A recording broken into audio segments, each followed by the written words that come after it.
ओह, साल 2020 क्या और रंग रूप दिखाएगा। एक बाजू महामारी कोरोना की और दूसरी बाजू महामारी आमदनी और खर्चों की। Same is the case with the schools this year. पैसे आए नहीं, स्कूल चलाना जरूरी है, बच्चों को पढ़ाना जरूरी है, पर हम समझ नहीं रहे हैं। हम ये भी नहीं समझ पाते कि अगर एक साल हम बीमार होते हैं तब हम मेडिक्लेम काम लेते हैं, पर उस साल अगर बीमार नहीं हुए तो क्या अगले साल वो रिन्यू नहीं होता है? तो हम फिर भी करवाते हैं। 2 महीने कोरोना के लॉकडाउन में मैंने मेरी कार नहीं चलाई, पर फिर भी मैंने उसका ईएमआई भरा। आज नहीं तो कल मैं भरूंगा, पर मैं स्कूल की फीस में बहुत बड़ा सवाल उठाता हूं। बट ये वही स्कूल है जहां मैं लाइन में खड़ा रहा था रात रात भर, या फिर 2-2 3-3 घंटे जो स्कूल के एडमिशन फॉर्म लेने के लिए। बट आज मैं नहीं समझ पा रहा हूं कि मुझे स्कूल से इतनी आपत्ति क्यों हो गई है, मुझे स्कूल से इतना विरोध क्यों हो रहा है। क्योंकि आज मुझे फीस नहीं भरनी है उन 2 महीनों की जहां पे बच्चा स्कूल नहीं गया। मुझे यह समझ बिल्कुल नहीं आ रहा है कि मैंने स्कूल की बिल्डिंग और क्लासरूम के फीस भरी है या फिर उसमें दी गई ज्ञान की। इसी तरह से एज अ स्कूल भी मुझे यह समझ नहीं आ रहा है कि मैं बच्चों के पीछे क्यों पड़ा हुआ हूं। क्या मैं 2 महीने डिले अगर फीस हो जाती है तो मैं नहीं रोक सकता अपने आप को? क्या ये वही पेरेंट्स नहीं हैं जो मेरे ब्रांड एंडोजर्स हैं, जिनके बच्चों के रिजल्ट की वजह से आज मेरा नाम हुआ है जिस हिसाब से मैं खड़ा हुआ हूं? एग्जैक्टली ये वही पेरेंट्स हैं जिनकी वजह से आज मैं खड़ा हूं। सो क्या मैं एक समय उनको सपोर्ट कर भी दूं, एक समय डिलेड फीस एक्सेप्ट कर भी लूं, तो मुझे कुछ बिगड़ नहीं जाएगा।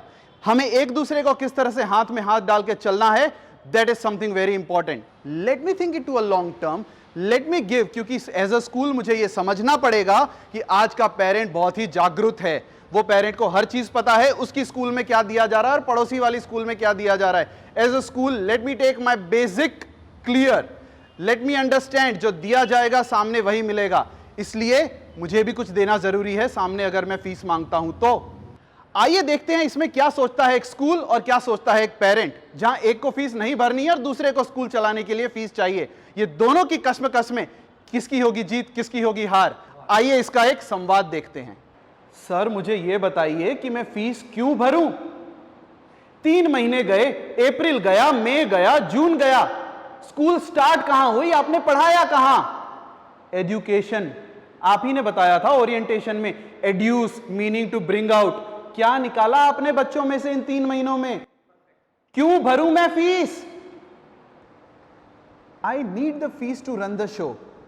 मेरे ऊपर काफी सारे फाइनेंशियली डिपेंडेंट लोग हैं, जो टीचर्स हैं, प्रिंसिपल्स हैं, ब्लू कॉलर एम्प्लॉयज हैं। वो सारे एम्प्लॉयज को देने के लिए मुझे फीस चाहिए जो एक पेरेंट्स और स्टूडेंट की तरफ से आती है। आप जो फीस भर रहे हैं वो इन 4 बंद दीवारों के लिए नहीं, इन ब्लैक बोर्ड्स के लिए नहीं और इन खाली बेंचेस के लिए फीस नहीं भर रहे हैं। आप उस ज्ञान और पढ़ाई के लिए भर रहे हैं जो आज की तारीख में भी आपको दिया जा रहा है, भले ही वो वर्चुअल क्यों ना हो। आई need the fees for these reasons. Sir lockdown के समय में एजुकेशन हुआ ही कहां? जो आप क्वालिटी एजुकेशन की बात करते हैं, आपने क्वालिटी दी ही किस तरह से? टीचर स्क्रीन पे आती हैं और वो वही की वही बुक पढ़ के चली जाती हैं, या तो वो YouTube से डाउनलोड किया हुआ वीडियो दिखाती हैं या फिर कोई ऐसी पीपीटी जो बच्चे को समझ नहीं आती है। बच्चा सामने बैठा भी है या नहीं बैठा है वो किसी को पता भी नहीं है। किस तरह से पढ़ाई हो रही है? बच्चे का एंगेजमेंट लेवल तो 0 है। आखिर बताइए ऐसी सिचुएशन में मैं फीस भरूं क्यों? सर जिस तरह से आपके और मेरे लिए ये एक न्यू नॉर्मल है, इन टीचर्स के लिए भी एक न्यू नॉर्मल है। इन्होंने कभी भी ये समय नहीं देखा है जब बच्चे इनसे दूर हैं और ये पढ़ा पा रहे हैं। फिर भी आपको इनकी थोड़ी सी सराहना करनी चाहिए ताकि ये मोटिवेटेड रहें कि इन्होंने इस चीज को भी अच्छी तरह अपनाया।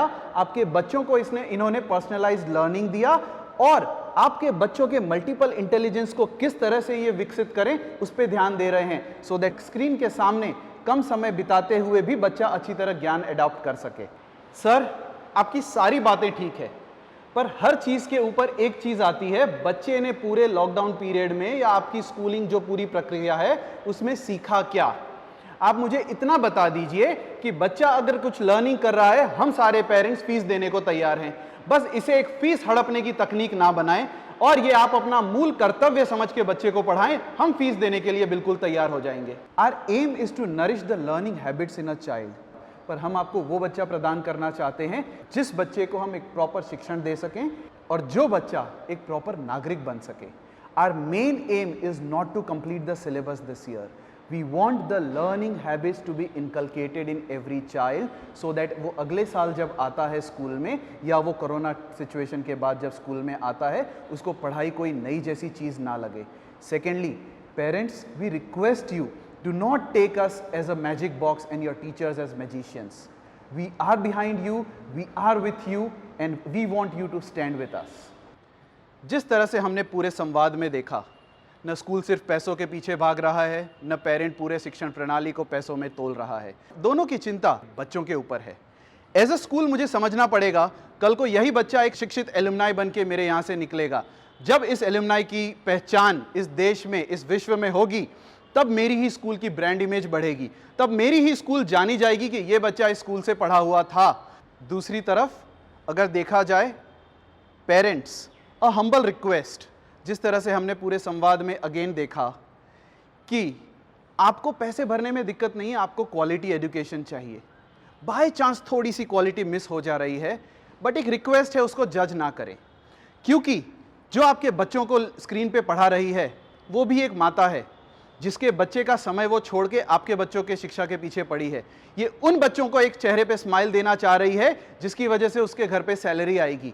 आपको थोड़ी सी एक मानवता उस जगह दिखानी होगी, क्योंकि वहां पे किसी एक और बच्चे का भविष्य छूट रहा है आपके बच्चे को शिक्षित करने में। हमें एक और चीज समझना बहुत ही इंपॉर्टेंट हो जाता है कि ये वही स्कूल है जहां पे आपके बच्चे ने अपने सपने संजोए हैं, और इन सपनों को वो जीवन भर जिएगा, जैसे आप अपने स्कूल को याद करते हैं और आज खुशियां मनाते हैं। क्या आप इस सपने को एक काला दृश्य देना चाहते हैं अपने बच्चे के लिए? नहीं। आइए हाथ मिलाते हैं, स्कूल भी अपना कर्तव्य निभाए, पेरेंट भी अपना कर्तव्य निभाए, दोनों मिलके एक विन विन सिचुएशन बनाएं और एक मिलके एक नया संसार सजाएं। ये एक छोटा सा प्रयास था मेरे व्यू को प्रस्तुत करने का।